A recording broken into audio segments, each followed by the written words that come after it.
नमस्कार, स्वागत है आपका न्यूज़ लॉन्चर पर। मैं हूं अशोक वानखड़े, लेकर आया हूं आपका अपना कार्यक्रम एक्स-रे। बात अमेरिका की ही होगी क्योंकि जब से ट्रम्प साहब दूसरी बार अमेरिका के राष्ट्रपति बने हैं, तब से पूरे विश्व के राजनीति पे छाए हुए हैं और हर जगह हलचल मची हुई है। ट्रम्प साहब का पहला कार्यकाल यदि तो आपने देखा हो, उसको ध्यान में रखते हुए यदि वर्तमान कार्यकाल का भविष्य देखें, तो ये बात तो तय है कि अमेरिका अपने आप को बड़ा भाई बताने के लिए साबित करने का प्रयास करेगा। शांति, विश्व शांति ये उसके लिए सबसे पहली बात होगी। क्योंकि ट्रम्प साहब का कहना है यदि शांति होगी तो ही व्यापार होगा। अब व्यापार होगा तो सब फल फूलेंगे। और इस कड़ी में जब ट्रम्प साहब ने शपथ ली और उसके बाद उनके रक्षा मंत्री पीटर हेगसेथ ने जिस हिसाब से यूक्रेन और रूस के इस युद्ध को हैंडल किया, उससे यूक्रेन को करारा झटका लगा। ना इज्जत बची, ना बर्बादी रुकी। रूस और यूक्रेन की लड़ाई को 3 साल हो गए, 1000 दिनों से ज़्यादा के दिन। और 3 साल में दोनों देशों को नुकसान उठाना पड़ा, लेकिन यूक्रेन करीब-करीब बर्बादी के कगार पे है। कई देशों ने यूक्रेन और उसके बीच समझौता करने का प्रयास किया। भारत बहुत उछल-उछल के कर रहा था समझौता। लेकिन फिर जब बातें कहीं से कहीं तक सँभली नहीं जा रही थी, रशिया किसी के सुनने के मूड में तय नहीं था। यूरोप ने रशिया पे सैंक्शंस लगाया, अमेरिका ने रशिया पे सैंक्शन लगाए। रशिया ने अपनी दोस्ती चीन से बढ़ाना शुरू कर दी और एक पूरे जियोपॉलिटिकल सिचुएशन को एक नया रूप उभरता हुआ विश्व देख रहा था। ट्रम्प की जीत के बाद उन्होंने रशिया के राष्ट्रपति पुतिन साहब से बुधवार के दिन, अभी परसों, 1.5 घंटा लंबी बातचीत की। उस बातचीत में ऊर्जा, आर्टिफिशियल इंटेलिजेंस, व्यापार, बहुत सारी बातें हुई।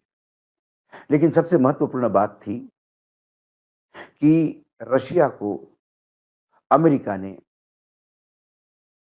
ये विश्वास दिलाया कि यूक्रेन नाटो का मेंबर नहीं होगा। यूक्रेन को अब अमेरिका सैन्य सहायता नहीं देगा। यूक्रेन जो रशिया के साथ युद्ध लड़ रहा था, उसको सबसे ज़्यादा सहायता जो मिल रही थी, वो यूरोपियन यूनियन और अमेरिका से। अमेरिका यदि इस युद्ध के बीच में मध्यस्थता कर शांति लाना चाहता है, तो यूरोप की ये ताकत नहीं कि वो अमेरिका की अनदेखी करे। यूरोपियन यूनियन का मेंबर होना, यही यूक्रेन के लिए भारी पड़ गया था। सोचना, रशिया कहीं कतई नहीं चाहता था कि यूरोपियन यूनियन का मेंबर बनने के बाद वो नाटो का मेंबर बने और फिर नाटो अमेरिका के गले तक आ जाए। इसलिए रशिया और यूक्रेन के बीच काफ़ी दिनों से धुसफूस चल रही थी। इसी बीच जब यूक्रेन का एक क्षेत्र रशिया ने कब्जा कर लिया और ये 2014 से धुसफूस तो चल रही थी। क्रीमिया पर कब्जा कर लिया और पूर्वी इलाकों में अलगाववादियों को प्रोत्साहन देता रहा रूस। और फिर 2000 फरवरी 2022 से पूर्ण रूप से युद्ध शुरू हुआ। इसमें कई लाखों लोग मर गए और जितनी बर्बादी यूक्रेन की हुई आप सोच भी नहीं सकते। और यूक्रेन ये लड़ाई अमेरिका के भरोसे लड़ रहा था। अब अमेरिका ने दो टूक बात कही यूक्रेन से, आपको शांति समझौता करना होगा, दोनों को टेबल पे बैठना होगा। अमेरिका मध्यस्थी करने के लिए तैयार है। सबसे पहले उन्होंने रशिया को इस बात को आश्वस्त किया कि अब हम कोई मिलिट्री सहायता, सैन्य सहायता नहीं देंगे यूक्रेन को। पैसे की सहायता जो यूक्रेन को युद्ध के पहले मिलती थी, वो मिलना जारी रहेगी। कुल मिला के यदि सैन्य सहायता नहीं मिलती तो यूक्रेन पंगु हो जाएगा और युद्ध चलता रहता है ऐसा तो रशिया पूर्ण रूप से यूक्रेन का कब्जा कर लेगा। हालाँकि यूक्रेन की तरफ से अभी कोई भी शिथिलता ज़ेलेंस्की यूक्रेन के जो राष्ट्रपति हैं उन्होंने कोई अभी शिथिलता दिखाने का प्रयास नहीं किया, लेकिन फिर जब आप असहाय हो जाते हो और हताश हो जाते हो तो फिर आपके लिए बाकी बचा हुआ देश बचाने के लिए कोई चारा नहीं होता। उसमें रशिया कितना ज़मीन वापस करेगा ये पता नहीं, या कुछ आदान-प्रदान हो सकता है कि आप ये ले लीजिए, हमको ये दे दीजिए। रशिया का मुख्य उद्देश्य अपना व्यापार बचाना भी है। व्यापार सिर्फ़ युद्ध की वजह से रुका नहीं। रशिया के पास ब्लैक सी में ही एक ऐसा पोर्ट है जो ऑल वेदर पोर्ट है। बाकी रशिया के जितने भी पोर्ट्स हैं, जहाँ से समुद्री व्यापार होता है, वो सब सीज़नल पोर्ट्स हैं। विंटर में फ्रोज़न हो जाते हैं, बर्फ जम जाती है। तो उन्हें एक ही पोर्ट बचा है, जहाँ से वो व्यापार कर सकते हैं और उसी पोर्ट को लेके इस युद्ध के जो नींव दली है, उसमें भी इस पोर्ट का एक रोल है। दूसरी बात, अमेरिका रशिया को बड़ा दुश्मन नहीं मानती, वो चाइना को बड़ा दुश्मन मानती है। और याद होगा कि जब चीन के विदेश मंत्री और अमेरिका के विदेश मंत्री ने ट्रम्प साहब के दूसरी बार राष्ट्रपति बनने के बाद पहली बार फ़ोन पे बात की, तो उसमें चीन ने बड़े कड़े तेवर अपनाते हुए कहा था कि आप औकात में रहिए, हमको धमकी मत दीजिए। तो यूक्रेन के इस युद्ध के चलते यदि अमेरिका यूक्रेन को लगातार सहायता देती है, तो फिर कहीं न कहीं रशिया चीन की तरफ घुसता हुआ दिखाई दे रहा था। चीन की रशिया की दोस्ती अमेरिका के लिए बहुत ज़्यादा भारी पड़ेगी। इसलिए अमेरिका बार-बार प्रयास कर रहा है कि ये युद्ध थमे, रशिया से उनके संबंध अच्छे हों। क्योंकि ट्रम्प साहब ने बोला कि ये 1.5 घंटे की जो हमारी बातचीत है, वो रशिया और अमेरिका के उज्ज्वल भविष्य के संबंधों की नींव है। इसके मायने हैं बहुत सारी बातें यूक्रेन को लेके ही हुई है। और इसके पहले का यदि कार्यकाल हम देखें, दूसरी तरह हमास को लेके भी उन्होंने कहा कि हमास पे हम कंट्रोल कर देंगे यदि ये युद्ध रुका नहीं तो। वो भी जो 2 युद्ध अभी देश में पूरे विश्व के पटल पे जिसके विश्व को चिंता है, इज़राइल, हमास और यूक्रेन और रशिया, दोनों पे उन्होंने हाथ डाला है। और ट्रम्प जब बोलते हैं तो करके दिखाते हैं। ये उनकी एक छवि बनी हुई है, चाहे आप उसको अच्छी समझो या गलत समझो। ट्रम्प के पहले कार्यकाल में भी ट्रम्प ने इस ऐसे बहुत सारे काम किए थे।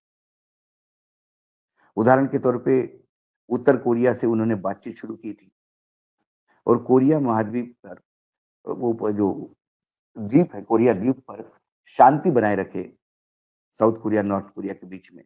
इसलिए उन्होंने भरसक प्रयास किए और कई हद तक उत्तरी कोरिया चुप उस समय में दिखाई दिया और कई ऐसा लगा कि उत्तर और दक्षिण के बीच में कुछ समझौता अच्छा होगा। ये ट्रम्प की ही मेहनत थी। उसके बाद उन्होंने अ, इज़राइल और अरब देशों के बीच में अब्राहम समझौता करवाया।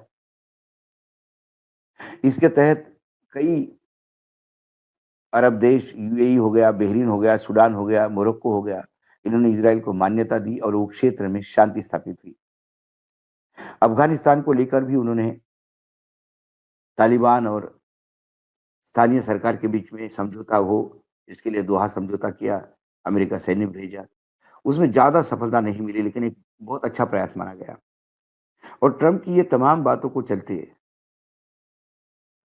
भारत के साथ उन्होंने दोस्ती बना के कहीं न कहीं अमेरिका और भारत के बीच का तनाव कम करने का प्रयास किया। जो जो पाकिस्तान और अमेरिका भारत के बीच का तनाव, जो पाकिस्तान बार-बार अमेरिका के समर्थन से भारत पे हावी होने का प्रयास कर रहा था, लेकिन कभी हावी हो नहीं सका, ये बात अलग है। लेकिन वहाँ पर भी अमेरिका ने भारत की तरफ से हाथ दोस्ती का बढ़ाया और अमेरिका को औकात में रहने का एक मैसेज दिया। इन सारी बातों के चलते ट्रम्प साहब का नाम नोबेल प्राइज़ के लिए तक रिकमेंड हुआ था। नामांकन हुआ था उनका शांति पुरस्कार के लिए, शांति नोबेल पुरस्कार के लिए। उनको नहीं मिल पाया, बात अलग है। लेकिन वही तेवर वो दूसरी बार में भी अपनाएँगे। इसलिए आज यदि पूरे इस प्रोसेस में ठगा हुआ महसूस करता है तो यूक्रेन है। यूक्रेन जानता था कि वो रशिया के साथ नहीं लड़ सकता था। लेकिन अपनी अस्मिता और अपनी आज़ादी को रखने के लिए उन्हें लड़ाई तो शुरू की थी, लेकिन उसके पीछे पूरा यूरोपियन यूनियन और नाटो खड़ा था। अमेरिका ने बाइडेन साहब के ज़माने में जितनी मदद करनी चाहिए थी उतनी की, और यही कारण है कि 3 साल तक रशिया यूक्रेन को हरा नहीं पाया, क्योंकि यूक्रेन के पीछे अमेरिका लड़ रहा था। यूक्रेन के पीछे यूरोपियन यूनियन था। जिनके भरोसे आप खड़े हो, यदि वही निकल जाएँ, तो फिर आपकी स्थिति बहुत दयनीय होती है। मैं जब एक से देखता हूँ तो मुझे आज सबसे ज़्यादा दयनीय स्थिति में यूक्रेन दिखता है। रशिया से अच्छे संबंध बने रहते तो शायद शांति भी होती और विकास भी होता। आज जितना बर्बाद हुआ है यूक्रेन, उसको फिर से खड़ा होने में सालों लगेंगे। उनको खड़ा करने में कौन कितनी मदद कर पाएगा, ट्रम्प साहब के कम से कम इन 5-6 साल के कार्यकाल में तो ज़्यादा मदद मिलती दिखाई नहीं देती, और ये 5-6 साल बहुत बड़े होते हैं।